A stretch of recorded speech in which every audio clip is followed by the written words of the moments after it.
Welcome to this Vibration and Doorways Crystals series of videos on different ways to choose crystals.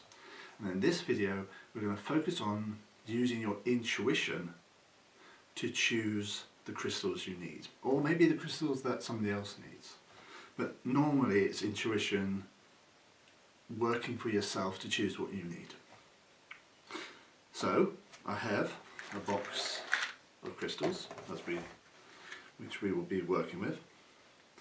But to begin with, before I start engaging with these crystals to find out what my intuition is saying is the best for me at this time, we need to just cover a couple of points. First one is that this isn't meant to be creating a method, a process, a set process, because everyone's intuition is different. Everyone's intuition speaks to them in different ways. The Jungian psychologist Arnold Mindell refers to it like channels on a television. There are different channels on a television, and to find the programs you want, you have to tune in to the right channel. In a similar way, some people are very visual, some people are very kinesthetic, i.e. they feel. Some people are knowers, they just have an intuitive knowing sense. Some people are auditory. So how your intuition speaks to you may be different than how it speaks to me. Okay? So because of that, because there are subtle differences between people, it's very hard to give you a process that is set, that will work for everyone.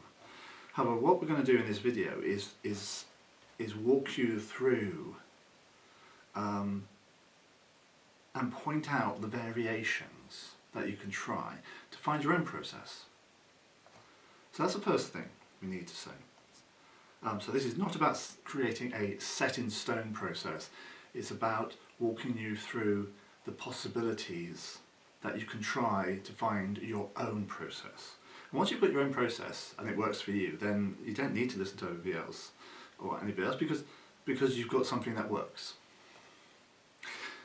Now the next thing we have to say up front is that one of the problems that people have when they're tuning into their intuition, especially in relation to crystals, is the books, the book-based information. So I'll give you an example. Let us say that you wanted a stone for enhancing your sense of self-worth, and you've read a lot of the books, crystal books, and they say that the stone that you need is a pink stone, a rhodonite or a rose quartz or something like that. So that idea is already in your head. When you come to the box, your intuition might be saying, go for yellow stones, go yellow stones. So instantly you've got a clash between what your rational mind is saying and what your intuition is saying. Okay? And the problem is that usually rational conscious mind is louder than intuitive mind. So when you start using your intuition, there are going to be times when it doesn't make sense in terms of what the books, the crystal books, say. In which case, you've got to learn to be able to trust your intuition and go with it. Okay, now if it's telling you to do something that is really, really stupid or really, really silly, then you don't listen to it. But in the context of just choosing crystals, then we're not into silly, we're into something that probably makes sense once you've done it and you go, oh yeah, I can see why I was told to go down that path. So the big problem for people who've read a lot of books, when they open up to your intuition, is when they're told to choose, let's say, yellow serpentine, and the books are saying, well, you should have chosen a pink one, is to actually go with the intuition and go for the stone that you're being shown, rather than what the books are saying. So that's the second problem. And the third problem, just to bring to your attention, is the classic one about your intuition may be guiding you to a stone that the energy of which you don't like. So there was a time when I wasn't very keen on unakite, but I needed to work with it because it was showing me something about myself. with those cases, your intuition is saying, go for, I don't know, let's say, I have a friend who had a problem once with malachite. Go with malachite. It will help you to integrate the part of yourself. So you've got a clash between what your intuition is saying and what your conscious mind is resistant to. So you have to find a way to be able to get calm enough inside, peaceful and centered, that you can listen to your intuition and not let it be drowned out by your resistance and your fears. Okay? So those are the three things I'd like to say to begin with. So now let's start working with our intuition to find a stone for me. And I'm setting the intention that what is the best stone in this kit that will help support me for the day. So the first thing, and we're just going to sort of like focus in a bit more on the stones now. Okay, so now we're focusing in on the box of stones. And the first thing to say here is that when you're working with your intuition, having stones that have been cleansed by whatever methods you prefer is a good thing to start with, because then your intuition is responding to the vibration of the stone, not the vibration of what energies it might be carrying. So for example, let's say that let's say that I'm using this stone here, which is Himalayan. So it's Himalayan quartz. It's come from the Himalayas. Let's say that I've just bought it and I put it in my kit uncleansed. Then my intuition is not just responding to the vibration of the crystal, it's also responding to the vibration of the energies that have become attached to that crystal along its journey. So the best thing is to make sure that your crystals are cleansed by whatever method you prefer, and we've got videos on the Vibrational Doorways YouTube channel to show you different ways you can cleanse crystals.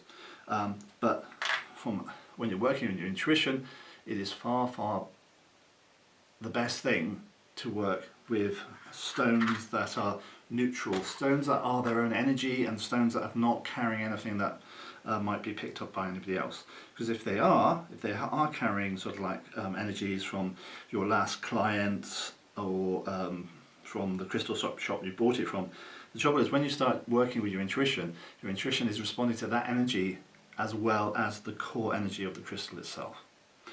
So I set an intention. So my intention is to find the best crystal in this whole particular kit that will be useful and support me going on through the day. Now, notice there that I've set my intention to the best crystals in this kit, not the best crystals in my house or that I own, just the crystals in this kit. So your intention can be as wide or as narrow as you want. Okay? But having set that intention, it's now been passed down to my unconscious mind. And then it comes into, as some of you have probably seen on another video, we had tapping in. As Sue and Simon Lilly showed in another video, by tapping in, it's called tapping in just gently around the thymus. What this is doing is stimulating your energy field via the thymus chakra, and you become more aligned, more centered, more grounded for about maybe 10 to 15 minutes. And when you're more aligned, you're more in tune with your intuition. So just doing this to begin with helps to bring you into balance and establishes a clearer channel between you and your intuition. So back to the crystals. So now that we're focusing in on the crystals once again, we've tapped ourselves in, we've aligned our energy, we're more balanced, we're more centered. It's a question of, okay, which is the best crystal for me to use today to balance and center my energies? Now, if I am a visual orientated person, Then I look through the crystals and I see which one is catching my attention visually. If I am a kinesthetic person, somebody who works more through touch, okay, maybe what I'll do is I'll just, and there are people who do this, run my hands over the box, and when I get a sense here maybe of an energy, then I go, okay, is it in this section? Okay, and this one's just jumped out of the box itself, so I'm going to put that there for the moment. Is it this one? And then you hold it in your hands and you get to feel the different energies. Is it this one? Is it this one? And then you go through. Now this one jumped out.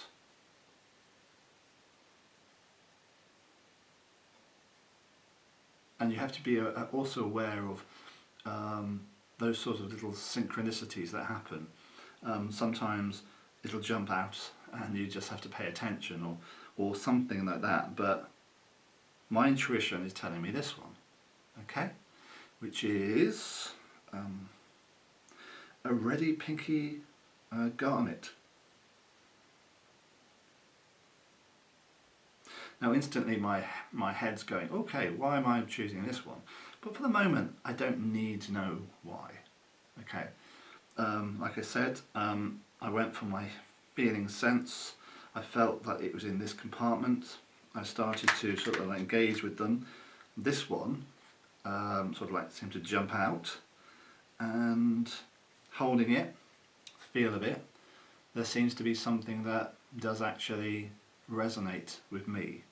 So some people use their visual sense, some people use a feeling sense, some people just know, they're knowers. But basically it's a question of you finding the process that works for yourself. Now if you had to do, say, a chakra layout, then you would repeat that process for base chakra, sacral, solar plexus, heart, throat and brow and crown. And if you had them arranged and you wanted to do a rainbow layout, so you do your green stones, you do your red stones, you do your blue stones, and you build it up that way. Or if you're working from the perspective that it could be any colour for any chakra, then you would scan the whole box. And scanning is actually a good way of suggesting you do it. However, there is another wonderful technique from our friend Nicholas Pearson, which I wasn't aware of, but you know, it's pretty cool, so I go and check out that video, where you hold the stone out here, level with, I believe it's your throat, and once again, this technique's new to me, so therefore I go and check out his video for the details. But you can bring it in, and as you bring it in, you'll know whether it does feel right for you. So that's something else you can do. So you can use your intuition, and then this is almost like a double check technique in this context. So yes, this is basically working with your intuition. A lot of the time, when you're first starting out, the thing that you have to achieve is get your head out of the way, because it's your monkey mind, everyday rational self that goes, oh, are you doing it wrong, and how do you know that you're doing it right, and is that the right crystal, maybe you got it wrong, etc, etc. So it sort of like gets up in the way, or oh, I don't believe in all this stuff, etc. Now something else that I was taught by a lovely lady called Susan Keeping, and she is a very, very experienced and well-respected kinesiologist, is this. You take two fingers and you just place them there.